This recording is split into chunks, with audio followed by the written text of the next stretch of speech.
Pikangikum First Nation should soon see its own members earning teaching degrees and working to educate kids right at home.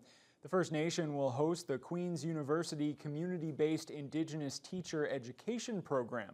An agreement was formalized yesterday in Pikangikum. Lee Noonan was there.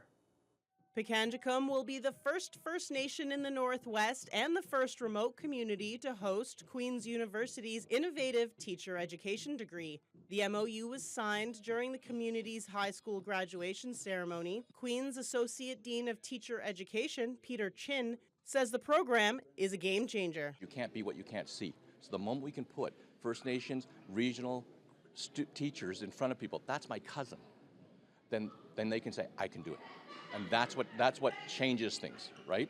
And that's what helps change a community. In 5 years, this community will go from 80 Southern hires to almost entirely hired from locally.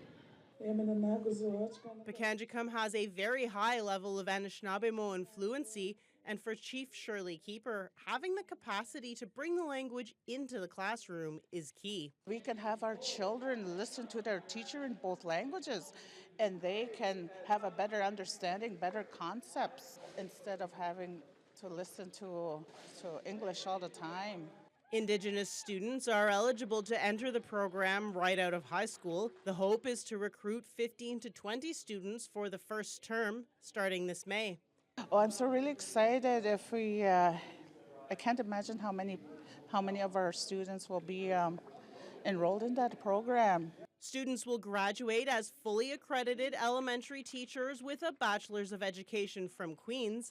They will only have to leave the community for 3 weeks out of the 2-year program and will be able to start teaching right after their first term. High school valedictorian Denzel Quill will be away for college when Pikangikum starts to see its first homegrown teachers, but he still feels strongly about the program.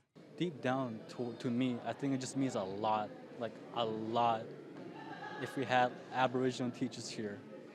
Chin hopes to keep rolling the program out in more First Nations. Really, it boils down to whether or not I can get funding to run these programs, but I have many other First Nations in line. I'll be honest, Pikangikum, it showed up in my schedule and they came to Kingston, and a whole contingent said, we really need you here.